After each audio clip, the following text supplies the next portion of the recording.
I will be talking about the Watergate Scandal that began in 1972. On June 17, 1972, 5 men were arrested for breaking into the Democratic National Committee headquarters in Washington, D.C., stealing thousands of dollars in rolls of films. These men worked indirectly with the President Richard Nixon. They were charged with burglary and bugging telephones. The FBI later found a former CIA, Howard Hunt, in the address book of one of the burglars. The former CIA was previously involved in another Nixon controversy. Once the White House denied involvement, a young Washington Post crime reporter, Bob Woodward, was sent to investigate. Woodward found his first source, named Deep Throat. Decades later, it was revealed that it was W. Mark Felt, an associate FBI director. Shortly after, reporters found a check of $25,000 from the Committee of the Re-election of Nixon in one of the burglars' accounts. Carl Bernstein worked with Bob Woodward, and he called around to find more sources. In November 1972, Nixon is elected for his second term, and the Watergate Break trial started in 1973. By 1973, Judge John already had threatened and convicted the burglars with long prison unless they spoke up. This includes former Nixon aide, FBI agent Gordon Libby, and James McCord, an ex-CIA agent and former security director of Nixon Committee. While 4 other people have already pleaded guilty along with E. Howard Hunt, President Nixon and the White House Counsel began to discuss how to bribe for a cover-up. John Dean began to work with the court on Watergate prosecution. On June 17, 1973, Dean told crime reporters that he and Nixon discussed the cover-up at least 35 times. Later, in the months of July through October, Senate asked for all Nixon's recordings since his former presidential secretary has admitted that Nixon has recorded all telephone calls since 1971. Recordings weren't turned in until 1974. Presidential then impeached began, but votes were never carried out. And on August 8, 1974, President Nixon resigned. Nixon was pardoned by President Gerald Ford, and a total of 41 people received criminal convictions due to the Watergate scandal.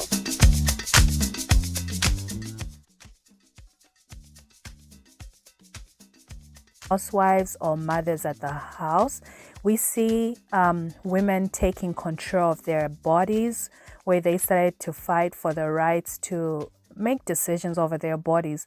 We see where a woman is paid more or as much as what a male counterpart would be paid. We see an era where women started to take on degrees that only were considered for men. We see that during this era, a lot of women began to get their professional degrees, such as doctors, lawyers, accountants, degrees that were only seen suitable for men. We also see them fighting for equal opportunity in the workspace, where they were paid equal amount of money as what they were putting in as far as, equal employment is concerned. We do see where in the 70s, women also broke through the glass ceiling in the first time in large numbers, taking key management roles in business, large and small. High school sports would never be the same, as in 1974, baseball was open to women, which had never been seen before. In sports, Billie Jean King took over a case for equality to court, and this is where we see the tennis court in the battle of sexes, and this was actually televised live on television. Women in the 70s were making great strides. This is where equality and gender actually played a big role, to where now we're benefiting from it. If you see now in Congress, we have the largest number of women being represented in the House. And in just the past election in 2016, we saw where Hillary Clinton ran for president of the United States as a woman that had never been heard of before. So women are truly breaking the glass ceiling, and because of this movement of 1970, a woman is somebody that you really have to fear, because there's no telling what women can do.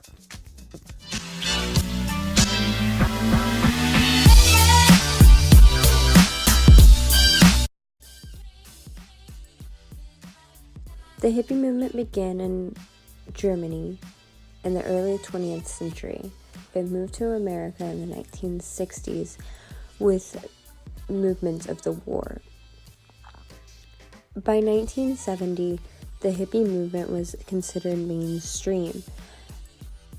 Boho fashion had worked its way into regular, everyday clothing as far as cotton, flowy silhouettes were concerned.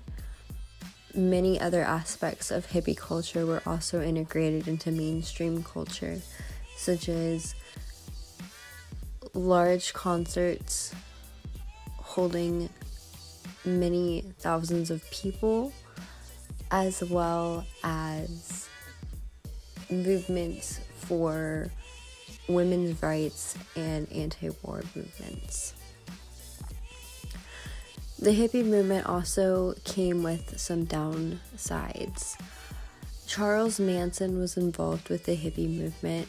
He was convicted in 1971 with the longest trial in the state of California. After his rampage after the Summer of Love in the 1960s, he and his followers were sentenced to death. There were also some tragedies within the hippie movement. We lost Janis Joplin and John Lennon in the early 70s. The Beatles also dissembled in the early 70s. By the late 70s, most of the hippie movement was over and done with, but now we have seen it come back